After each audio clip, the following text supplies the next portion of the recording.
As Lyndon hurtled through the blackened forest on the 1,000-mile cloud, chasing after a legion of monsters, he contemplated their greatest danger, thirst. They flew for the rest of the first day and past the dawn of the second, and Yavrin skirted every remnant and rotten beast they encountered. But they had no more water, and the few times they stopped at a likely pond or creek, they found the surface sinking and corrupt. Whatever blight produced the black, rotten trees and the twisted dogs, it extended to the water. They didn't need to taste it to know it was poison. Before long, Lyndon's head pounded and his throat burned so that he could hardly talk. It frightened him how quickly he'd weaken without water. So when the trees parted to show a pyramid in the distance, Lyndon's first feeling was not a call of adventure or a sense of danger, but a heavy relief. A structure meant people, and people would have water. When Yavrin slowed the cloud at the sight, Lyndon wanted to strangle her. She choked out a word, swallowed, and tried again. Her words were simple and quiet, as though she meant to save water by speaking as little as possible. "That's it, headed there." Between the thirst, the lack of sleep, and the tension of the past few days, Lyndon was having trouble thinking past the possibility of food, water, and shelter. He grunted something that sounded like, "What?" Yavrin stabbed her finger at the pyramid. "Aura." With an effort that felt like crossing his eyes, Lyndon focused on the aura around the pyramid. The edifice stood as high as Elder's Whisper's tower back in Sacred Valley and 1,000 times wider at the base. But it was assembled from layers of house-sized stone blocks. It was brown as mud, its first few layers obscured by black trees, but the visible portion was enough to dominate the landscape, like a mountain jutting out of a field. A rainbow of vital aura rose over it, spiraling down into the structure like a narrow cyclone. The aura from miles around had been drawn here, which means... He finally caught up with Yavrin's observation. If the aura was drawn here, then those trees at the foot of the pyramid would be squirming with remnants and twisted beasts. He nodded to show that he understood, even as she took the cloud a little higher.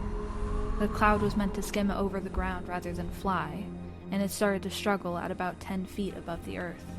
At 15, it stopped entirely, and Yavrin's face tightened and focused as she held them there. From their new vantage point, they surveyed the land ahead of them. Two things stood out immediately. First, while they couldn't see any sacred beasts through the canopy, there was something swarming around the pyramid. People. Lyndon glimpsed a distant crowd, the peak of a few tents, and even a wagon rumbling across the clearing. These people must hold the structure against the remnants and sacred beasts. Maybe the pyramid was their home, and they were drawing an aura for some purpose. But Lyndon couldn't consider that for long, because the second feature of the landscape had snared his attention. A wide lake, bright as sapphires, just south of the pyramid. He could only see a corner of it through the trees, but it was obviously not as tainted as the rest of the water around. His throat convulsed involuntarily at the sight. "We have to get there," Lyndon croaked. Yavrin didn't say anything to agree. She just pushed the cloud to its highest speed and slammed back into the ground, dashing through the trees at reckless speed. For once, Lyndon didn't mind that he was almost sent hurtling off the back of the construct. He added his own trickle of mantra to the cloud, hoping that it might coax a little extra speed out of their mount. It wasn't entirely a surprise when they crested into a hill and ran straight into a slaughter. Lyndon had long expected to catch up to the host of twisted beasts, and he'd smell the heavy scent of blood even before they reached this hill. But he still wasn't prepared for the fields of torn, dismembered, and disassembled creatures strewn over the ground. For what must have been a mile across and many miles wide, the black forest had been cleared. Stumpy logs dotted the ground here and there, and the grass must have been lush before some battle mulched the soil. The people camped at the base of the pyramid would have wanted a clear perimeter, so they cleared the trees so that anything advancing on them would be visible. They posted guards, obviously waiting for any remnants and sacred beasts to attack. And when that horde of creatures had rushed at them, the guards had turned this field into a butcher's shed. Half of a corrupt bear-sized beast hung from a slowly dissipating forged spear. A pack of 6 rotten dogs had been blown apart, bodies strewn in pieces around a fresh crater.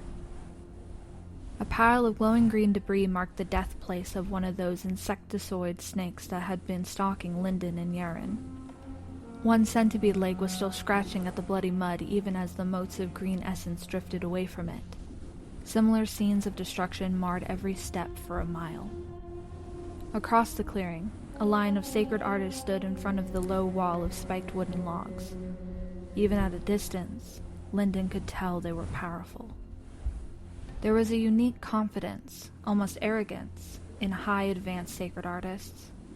The patriarch of the Wei clan had carried himself like a lion among cats, and Yaren spoke as though she had destined to win and her enemies had already lost. The warriors against the wall moved with the same awareness of their own superiority. One figure, carrying a huge hammer on its back, knelt to rifle through the corpses as though sacred beasts may have held something valuable. A group of people carrying hooked curved sickles took turns kicking a rotten dog to each other. It was the size of a full-grown wolf, but the sacred artist kept it in the air as though it weighed no more than a feather ball. The twisted hound turned in mid-air, trying to bite each new human, but a foot always caught it in the side and sent it sailing away. Someone in blue and white robes hung tucked between the wooden spikes, lounging at his ease, with something that appeared to be a bottle clutched in one hand. Yellow hair, possibly a wig, hung down over the wall. A figure in darker blue casually spun a spear in elaborate loops, the spearhead catching the light more brightly than steel should account for. Lyndon almost missed the movement, as it appeared just as relaxed and natural as the ones that preceded it. 1 second the blue-clad sacred artist was spinning the spear, the next second he whipped the spear in Lyndon's direction. The spear didn't actually go flying through the air, but the light did. A striker technique, Lyndon realized instantly, but too late for him to do anything about it. Silver-white light the width of a finger screamed through the air, blasting for their 1,000-mile cloud. Even Yaren was caught off guard, judging by the way she jerked backwards, but she still responded as befit a gold. The bladed arm that hung over her shoulder flickered forward, catching the light. It slammed into the flat of her sword, deflecting slightly to the side as he'd seen her do with beams of Heaven's Glory mantra.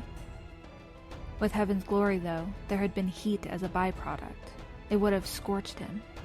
This time, he felt no warmth from the light passing nearby, but a slit appearing in the sleeve of his outer robe, as though someone had sliced a razor across his arm and narrowly missed skin. "Die and rot!" Yaren shouted, driven by her iron lungs, the sheer volume of it pounding Lyndon's skull. He winced and stuck fingers in his ears before the next words. "You got a grudge with me? You come out and draw swords like a sacred artist!" The spear-spinning figure froze, then vanished. When it reappeared, it had moved close enough that Lyndon could make out some detail. The spear artist in blue robes was a tall man with an even taller spear. His hair stood straight up as though he'd froze it in sharp waves, and he rubbed the back of his neck with his free hand. "You have my apologies, new friend. We've seen no one but monsters come from the west." He paused, then added, "From a distance, anyone can mistake your cloud for a remnant. Take that into consideration and forgive me, would you?" He clapped his hands together in what Lyndon took as an apology, though he was still holding his spear between his palms.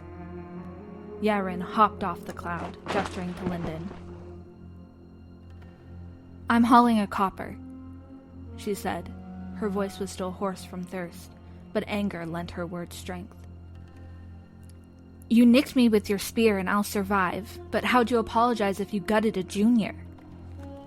The spearman had walked closer, and now Lyndon could make out the evident surprise on his face. "Never seen a copper so big." The stranger surveyed Lyndon frankly, then turned back to Yaren.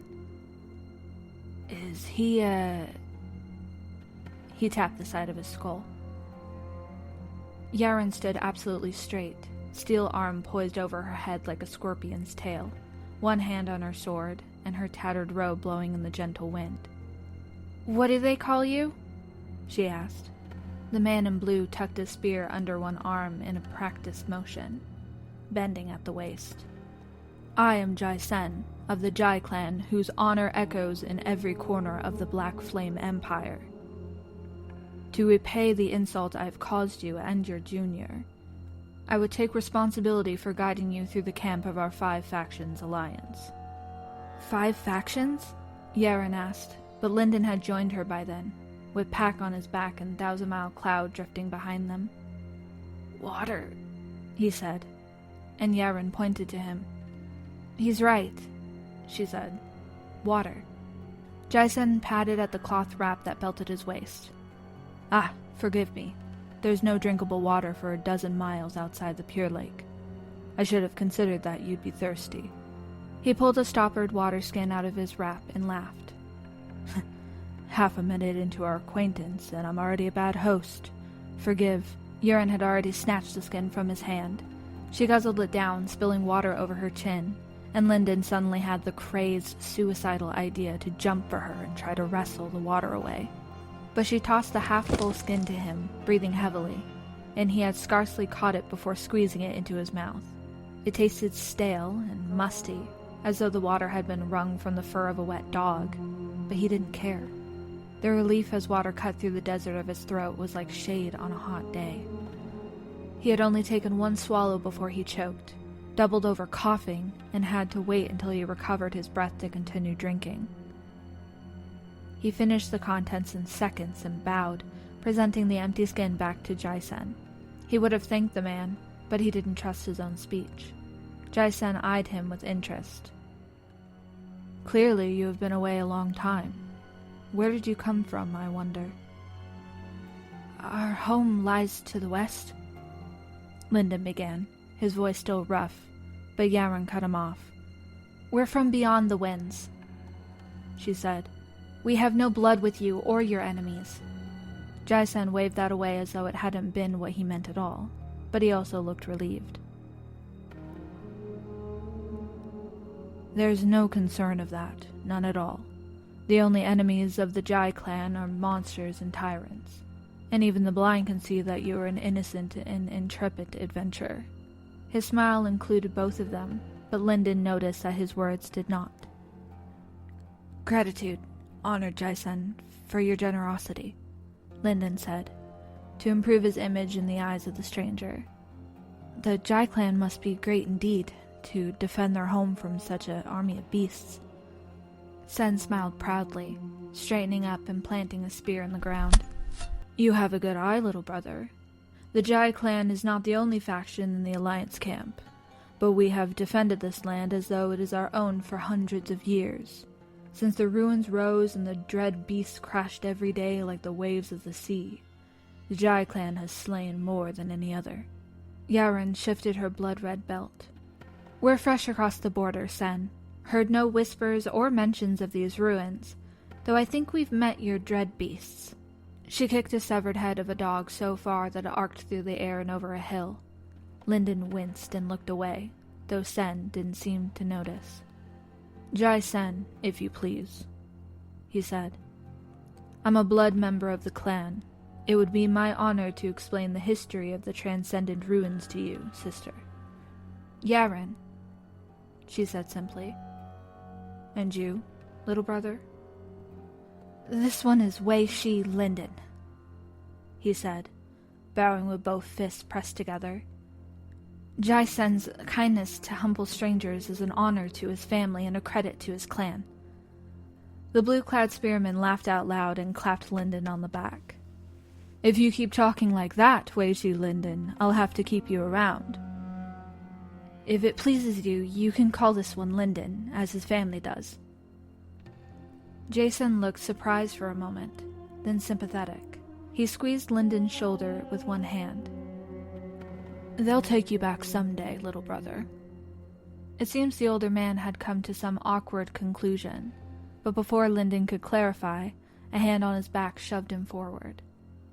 "Trot," Yaren said, including Jaisen with a glance. "This isn't where we want to rest." The smell of blood and worse was beginning to choke Linden, underscored by the stranger's scent of decaying remnants. He turned to give her a grateful look, but she wasn't watching him. Her eyes had landed on the other sacred artists. Most of the strangers were looking in their direction with interest, and a few began to drift towards them. Remembering how powerful they were, a chill rippled through Linden's spine, but he reminded himself not to be a coward. He couldn't let people of this level intimidate him.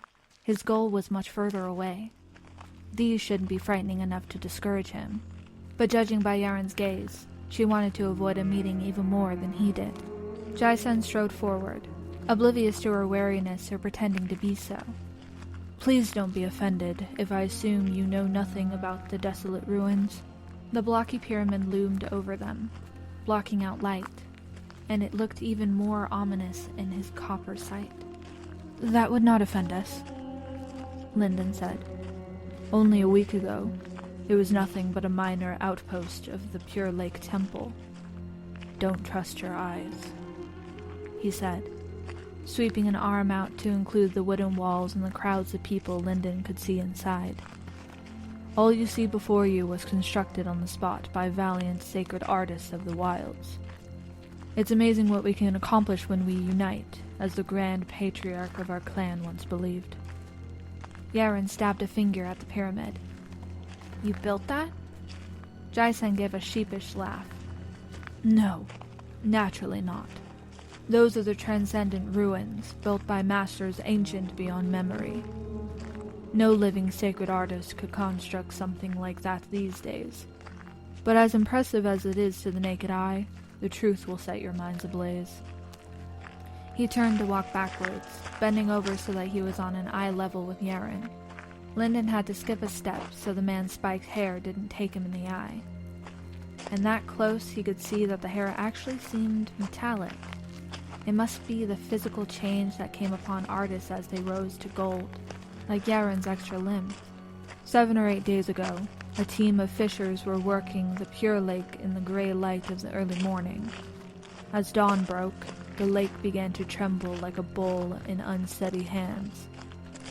The waves grew until they tossed the fisher boat about, and it took all the strength of a low gold and a high gold working together to bring the craft ashore. Only when their feet touched the ground, they learned that their troubles were not over. The earth stood and the land pitched more violently than the water. They ran for help, as fishers tend to do. Then the trees split apart and the ruins burst into the sky. He spun and presented the top of the structure as proudly as if he were personally responsible for its appearance. Last week, the horizon was clear. Now, the power and reputation of the transcendent ruins calls sacred artists from all over the wilds. Now that Linden looked for it, he could make out chunks of soil clinging to the tiered pyramid. Many of them still had grass attached, and he thought he saw the base of an uprooted tree. If he could tell what they were at this distance, those patches must be enormous. Either someone had driven carts full of earth up to deceive gullible newcomers, or Jaisen might be telling the truth. Their guide was still watching Yaren for signs of a reaction, and his smile widened as she skipped a step. Her eyes locked on the ruins. Linden was impressed by her resistance. He was afraid his own eyes had grown wider than teacups. Before he could say something admiring the tale, Yaren spoke. 7 days before now, did you say? He laughed and then turned back around to face forward as he walked, holding his spear casually across his shoulders. Some say 7, some say 8. I myself only arrived 3 dawns ago, so I can't stake my honor on the time. But I've learned the story from enough trustworthy sources that it must be true. By this time, they had reached the wall of the sharpened wooden logs. This close, Linden could appreciate how large each trunk really was. It would take 2 men his size linking hands to wrap arms around one log. And these had been cut, measured, sharpened, and placed in the last week. He couldn't help but admire what an army of gold could accomplish. If Sacred Valley had such a force of workers, what might they have built? In the front of the wall was a wide opening with wagon tracks worn in the dirt. Lyndon supposed it must function as the main gate, as the loose group of young sacred artists clustered around it must serve as guards. The youngest looked around Lyndon's age, about 15 or 16, while the oldest must have been a peer with Jai-sen in his second decade. There were 6 in total, 3 men and 3 women, and they looked like the types of rough ballers Lyndon imagined just might attack complete strangers. They each wore a hide cloak with the head still on, and from the deceased-looking skins, Lyndon recognized more of those rotting creatures that Jai-sen had called dread beasts. Each man and woman had the same disturbing sign of their gold status, a miniature green snake insect, like a lesser copy of the ones that had chased Lyndon and Yaren here, clung to one arm on each of them. The serpents varied in size, but they all gripped their host's arm with their centipede legs and coiled serpentine tails around the human's flesh. They were forged from acid green madra, and Lyndon could have taken them for constructs except for the way their legs and tails sunk into flesh. They were bounded to the bodies of these men and women, but the snake's head were alive and curious, surveying Lyndon with alien gazes. The guards gripped long and gleaming weapons, and they eyed Lyndon and Yaren like hungry dogs. Lyndon tried to stop his breathing from quickening, because he knew they would hear it. These sacred artists were the same as the ones who attacked them in the wilderness, the ones whose remnants had chased them here. If these 6 knew somehow that he and Yaren had been responsible for the death of their comrades. Jai-sen slapped the shorter woman on the shoulder, and Lyndon noted that her serpent was the largest, stretching from the back of her right hand halfway to the elbow. Wei Shi Lyndon, Yaren, it is my honor to introduce the rest of the young generation among the honored Sand Vipers. They have a long history of friendship with our Jai clan, and are our allies in exploration of the ruins. The young woman looked Lyndon up and down as though she couldn't believe her eyes, the forged insectoid arms of her serpent parasite clacking as its tiny claws opened and closed. "I am Sun Viper Resh," she said. "Are you as weak as you seem?" The question pricked him like a needle, but he was the weakest one present by miles. He readied an ingratiating smile, prepared to humble himself as far as needed. Yaren drew her sword and slapped the woman across the face with the flat of its blade. Among the Wei clan, there would have been a moment of stunned silence before people erupted into action. Here, in the midst of such highly trained sacred artists, everyone but Lyndon and the wounded Resh had drawn weapons and shifted into a combat stance in an instant. The parasites on the Sand Viper's arms raised their heads and let out tiny whistles like tea kettles. Spearheads, halberds, and tridents pointed at Yaren. Many of the weapons had venomous green madra rolling around their shafts. Yaren was matted with dirt, wearing a tattered robe and half wrapped in dirty bandages. But she still managed to look even more dangerous than the Sand Vipers, as she stood with back straight and icy mist rolling from her master's sword. "This is a new spot on the map for me, Lyndon," she said, rolling her shoulders. "But I've laid eyes on dogs like this 1,000 times. They'll bark and bark, they'll push us around, and then they'll make us fight so they can prove they're above us. Forgive me if I cut ahead a bit." Resh was doubled over on her knees, one hand raised to her head.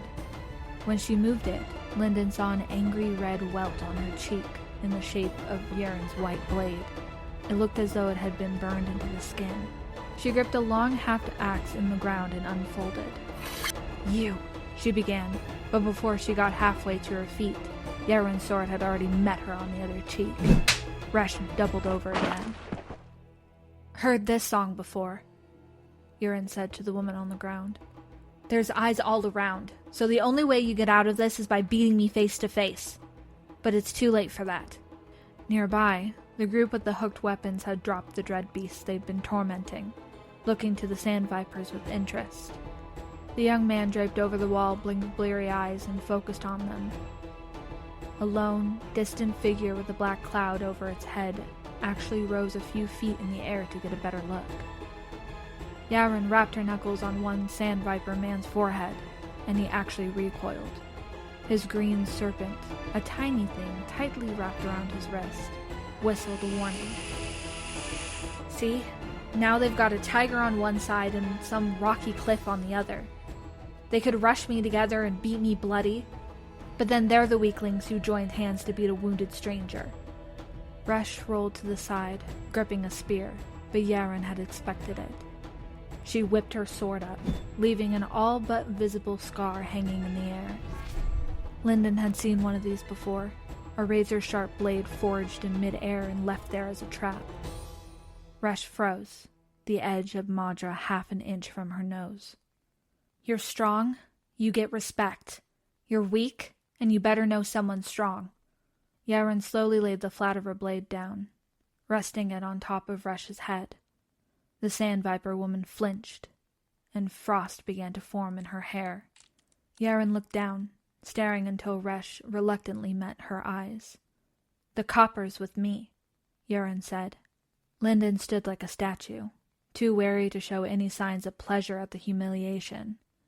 If the sand vipers decided to take their embarrassment out on anyone, it wouldn't be Yaren. But Resh only nodded. This has been an excerpt from Soulsmith, Book 2 of 12 in the Cradle series. Please go read it. It's so good. I don't care if you can't afford it. Get a job, get a loan, stand on a corner in fishnets, steal the money, beg your mom. Oh, also, thank you, Anzu, for recommending this series and holding my hand as I squealed through it all summer. Love you best, buddy. Oh, and Merry Christmas, Bully Chat. I hope you guys are doing okay. Also, hi.